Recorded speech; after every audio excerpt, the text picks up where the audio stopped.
You're listening to Prophecy Talk with Erika Grey. The day that Mike Pence went to the Munich conference and told NATO allies that they must step up their contributions and suggested that those who do not contribute are not entitled to its defense is the day that Donald Trump killed NATO. And, frankly, good riddance. Trump is right. NATO is a relic. It is obsolete and a carryover from the Cold War. For U.S. Democrats, it was another place to waste taxpayers' hard-earned dollars and to rack up the U.S. deficit. The EU has not wanted NATO. It is rhetoric when they speak of their defense as a pillar of NATO. The EU has wanted its own defense arm for decades. Here is some EU history. Since 1946, several European nations have attempted to create military alliances. In 1948, the Brussels Treaty Organization, BTO, formed, but was absorbed by NATO in late 1950. In 1952, the newly established European Defense Community, EDC, attempted too much too soon, and it collapsed. In 1948, European leaders signed the Brussels Treaty, a modification of the EDC. It resulted in the Western European Union, which came into being in Paris on October 23, 1954, and ratified by all members in London on May 6, 1955. Its members included Britain and the 6 members of the EU. The WEU underwent significant changes. In 1984, the European Defense and Foreign Affairs ministers agreed to reactivate the WEU and harmonize the members' views on key issues. In 1987, the WEU Council adopted a platform on European security issues and declared its intention to develop a more cohesive European defense identity.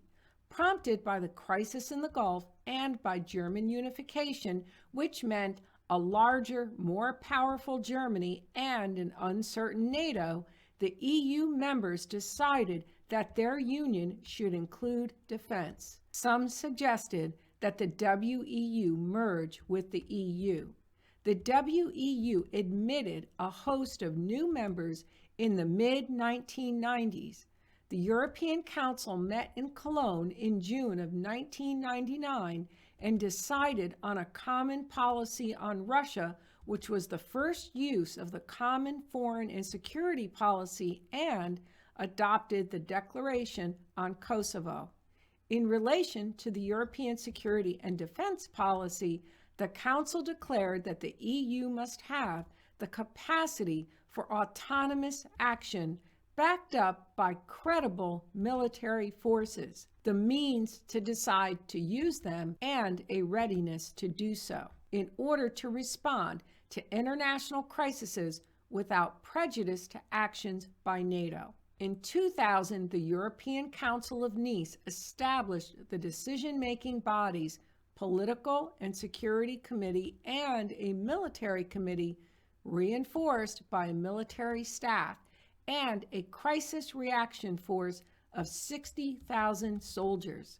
In May of 2001, leading members of the EU's newly established military organizations, high-ranking officials, and military personnel from the various member states and members of several European military and political think tanks met in Berlin for a colloquy where they established the EU's security concepts and risks. Over 400 participants from over 30 countries attended and all discussed security issues that would affect Europe and the EU's development of its own military. Although the Amsterdam Treaty gave the WEU an integral role in giving the EU an independent defense capability, WEU ministers met in Marseille and agreed to begin transferring the organization's capabilities and functions to the European Union under its Developing Common Foreign and Security Policy CFSP and European Security and Defense Policy ESDP. The Nice Treaty removed the role given to the WEU in the Amsterdam Treaty. The European Defense Agency is a continuation of the work of the Western European Armaments Organization, WEAO, and the Western European Armaments Group, WEAG. It represents the transference of their functions from the WEU and to the EU framework, and thus continues the decommissioning of the Western European Union, the WEU. The European Defense Agency, EDA, is an agency of the European Union headquartered in Brussels. Set up in July of 2004, it is a common foreign and security policy, CFSP, body set up which reports to the Council of the European Union. The Lisbon Treaty scrapped the WEU and kept the Mutual Defense Clause of the Treaty of Brussels as a basis for EU mutual defense arrangement. The Treaty of Lisbon states the following: common security and defense policy shall include the progressive framing of a common defense policy. This will lead to a common defense when the European Council, acting unanimously, so decides. In February of 2009, the European Parliament voted in favor of the creation of a Synchronized Armed Forces Europe, SAFE, SAFE, as a first step towards a true military force. An EU directorate will direct SAFE with training standards and operational doctrine. SAFE created an EU Council of Defense Ministers and a European statute for soldiers governing training standards, operational doctrine, and freedom of operational action. SAFE is based on voluntary participation and will lead to the synchronization of the European forces. SAFE aims to develop an integrated European security structure.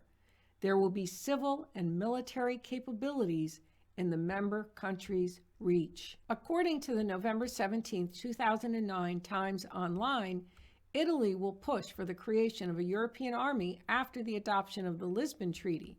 According to the article, Franco Frattini, the Italian foreign minister, said that the Lisbon Treaty established that if some countries want to enter into reinforced cooperation between themselves, they can do so.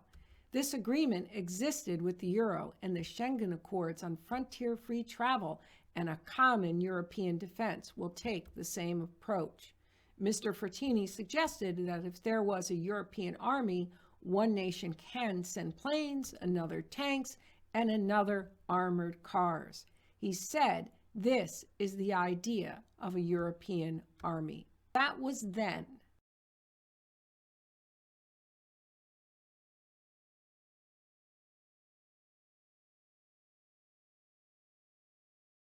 EU army will continue to evolve, and Jean-Claude Juncker called for its creation this year.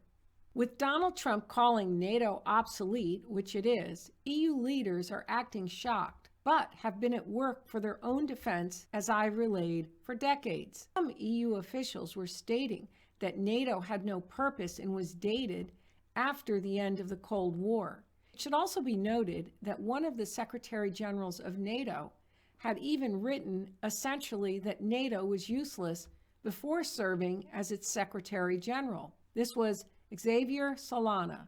He went on to serve as the European Union's High Representative for Foreign and Security Policy and went on to serve as the Secretary General of the Western European Union. So for all of the shock in the European press about Trump calling NATO obsolete, some of their own leaders, even who was appointed to NATO itself, were saying the same thing. But Donald Trump killed NATO.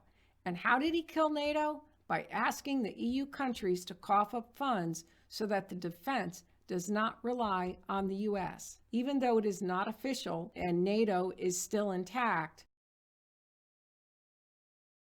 because no one is going to cough up those funds. No European nation is going to cough up those funds. NATO has been tolerated as long as the U.S. has paid for it. So Donald Trump will go down in history as the U.S. president who killed NATO. But NATO is already sick and dying and will soon be out of the way for the final creation of an EU-wide military. And it goes without saying that with my teachings on end-time Bible prophecy and the EU that will become a powerful empire with a powerful military, this fits right in with end-time Bible prophecy, final dissolution of NATO that will be coming. And for more on end-time Bible prophecy, for more analysis and commentary on the headlines, subscribe to my channel, Prophecy Talk, today.